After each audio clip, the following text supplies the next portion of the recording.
Hi dears, welcome back. അപ്പോൾ ഇന്നത്തെ recipe വളരെ എളുപ്പത്തിൽ പെട്ടെന്ന് തന്നെ കുറഞ്ഞ സമയം കൊണ്ട് ഉണ്ടാക്കിയെടുക്കാൻ പറ്റിയ നല്ലൊരു സ്നാക്കിൻ്റെയാണ്. അപ്പോൾ നോമ്പൊക്കെ ഏകദേശം പകുതി ആകുമ്പോഴത്തേക്ക് എല്ലാവർക്കും സിമ്പിളായിട്ടുള്ള സ്നാക്കൊക്കെ ഉണ്ടാക്കാനായിരിക്കും താല്പര്യം ഉണ്ടാവുക. അപ്പോൾ അങ്ങനെയുള്ളൊരു സ്നാക്കാണ്, കുറഞ്ഞ സമയം കൊണ്ട് പെട്ടെന്ന് തന്നെ ഉണ്ടാക്കിയെടുക്കാം. അപ്പോൾ വീട്ടിൽ ബ്രെഡ് ഉണ്ടെങ്കിൽ കുറഞ്ഞ ചേരുവ വെച്ചിട്ട് പെട്ടെന്ന് തന്നെ ഉണ്ടാക്കിയെടുക്കാവുന്നതേ ഉള്ളൂ. അപ്പോൾ എങ്ങനെയാണ് ഈ ഒരു സ്നാക്ക് തയ്യാറാക്കുന്നത് നോക്കാം. അതിന് മുന്നേയായിട്ട് ചാനൽ സബ്സ്ക്രൈബ് ചെയ്യാത്തവരുണ്ടെങ്കിൽ സബ്സ്ക്രൈബ് ചെയ്യാൻ മറക്കരുത്. തൊട്ടടുത്തുള്ള ബെല്ലൈക്കണും കൂടെ ഒന്ന് ക്ലിക്ക് ചെയ്യുകയാണെങ്കിൽ ഇനി ഞാൻ പുതിയ വീഡിയോസ് ഇടുമ്പോൾ അതിൻ്റെ നോട്ടിഫിക്കേഷൻസൊക്കെ പെട്ടെന്ന് തന്നെ കിട്ടുകയും ചെയ്യും. അപ്പോൾ ഈ ഒരു സ്നാക്ക് തയ്യാറാക്കി എടുക്കാൻ വേണ്ടിയിട്ട് ആദ്യം തന്നെ ഒരു നോൺ സ്റ്റിക്കിൻ്റെ പാൻ സ്റ്റൗവിൽ വെച്ചിട്ടുണ്ട്. എന്നിട്ട് അതിലേക്ക് 1 ടേബിൾ സ്പൂൺ നെയ്യ് ഒഴിച്ചു കൊടുക്കാം. മധുരമുള്ള സ്നാക്കാണ് കേട്ടോ ഉണ്ടാക്കിയെടുക്കുന്നത്. അപ്പോൾ നെയ്യ് നന്നായിട്ട് ചൂടായി വന്നാൽ ഇനി ഇതിലേക്ക് കുറച്ച് ഉണക്കമുന്തിരിയും അതുപോലെ തന്നെ കുറച്ച് അണ്ടിപ്പരിപ്പും ചെറുതായിട്ട് കട്ട് ചെയ്തെടുത്തിട്ടുണ്ടായിരുന്നു. അപ്പോൾ അതൊന്ന് ഇട്ടിട്ട് ചെറുതായിട്ടൊന്ന് റോസ്റ്റ് ചെയ്തെടുക്കാം. അപ്പോൾ ഇവ കളറൊന്ന് മാറി ചെറുതായിട്ടൊന്ന് റോസ്റ്റ് ആയിട്ട് കിട്ടിയാൽ ഇനി ഇതിലേക്ക് തേങ്ങ ചിരകിയത് ചേർത്ത് കൊടുക്കാം. അപ്പോൾ ഞാൻ ഏകദേശം ഒരു 1/4 കപ്പിന് മുകളിലായിട്ട് തേങ്ങ ചിരകിയത് ചേർത്ത് കൊടുത്തിട്ടുണ്ട്. ഇനി ഇതും കൂടെ ചേർത്തിട്ട് നന്നായിട്ടൊന്ന് വറുത്തെടുക്കാം. വറുത്തെടുക്കുന്ന സമയത്ത് ഇതിലേക്കൊരു 1.5 ടേബിൾ സ്പൂൺ പഞ്ചസാര കൂടെ ചേർത്തിട്ട് വേണം വറുത്തെടുക്കാൻ വേണ്ടിയിട്ട്. അപ്പോൾ പഞ്ചസാരയൊക്കെ മെൽറ്റായിട്ട് തേങ്ങ ചെറുതായിട്ടൊന്ന് കളർ മാറി വന്നാൽ ഇതിലേക്ക് നല്ലൊരു ഫ്ലേവറിന് വേണ്ടിയിട്ട് ഒരു 1/4 ടീസ്പൂൺ ഏലക്കാപ്പൊടി കൂടി ചേർത്ത് കൊടുക്കുന്നുണ്ട്. ഇനി അതും കൂടി ചേർത്തിട്ട് ഒന്ന് മിക്സാക്കി എടുക്കാം. അപ്പോൾ തേങ്ങ ചെറുതായിട്ടൊന്ന് കളർ മാറി പഞ്ചസാരയൊക്കെ ഒന്ന് മെൽറ്റായി കിട്ടിയാൽ മതിയാവും. ഇത്രയും മതി, തേങ്ങയുടെ കൂട്ട് റെഡി ആയിട്ടുണ്ട്. ഇനി ഫ്ലെയിം ഓഫ് ചെയ്യാം.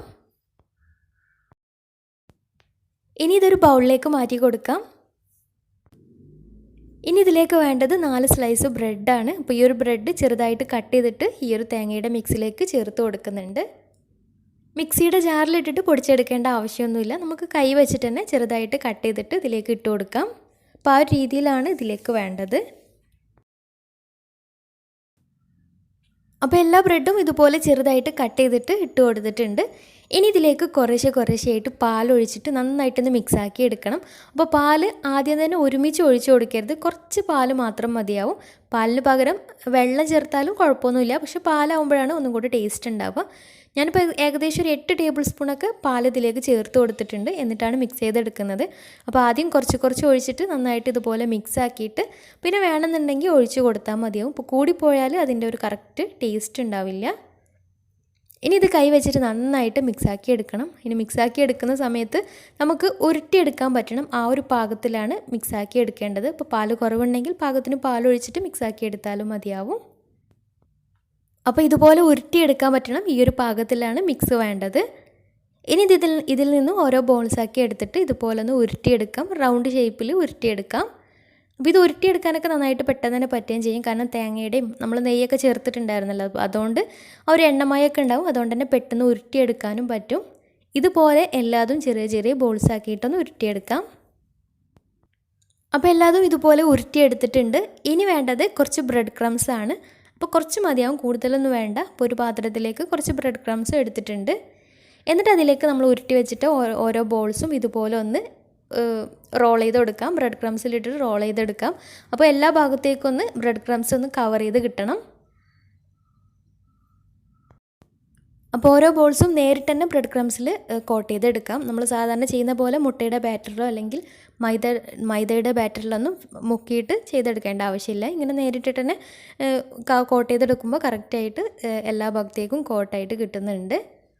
അപ്പോൾ എല്ലാതും ഇതുപോലെ ബ്രെഡ് ക്രംസിലൊന്ന് കോട്ട് ചെയ്തെടുത്തിട്ടുണ്ട്. ഇനി ഇതൊന്ന് ഫ്രൈ ചെയ്തെടുക്കണം. അപ്പോൾ അതിന് വേണ്ടിയിട്ട് ഒരു ചീനച്ചട്ടിയിൽ ഫ്രൈ ചെയ്യാൻ ആവശ്യമായിട്ടുള്ള ഓയിൽ ചേർത്ത് കൊടുക്കാം. അപ്പോൾ ഓയിൽ നന്നായിട്ട് ചൂടായിട്ട് വരുമ്പോൾ അതിലേക്ക് ഓരോ ബോൾസാക്കി ഇട്ടിട്ട് തിരിച്ചും മറിച്ചൊക്കെ ഇട്ടിട്ടൊന്ന് ഫ്രൈ ചെയ്തെടുക്കാം.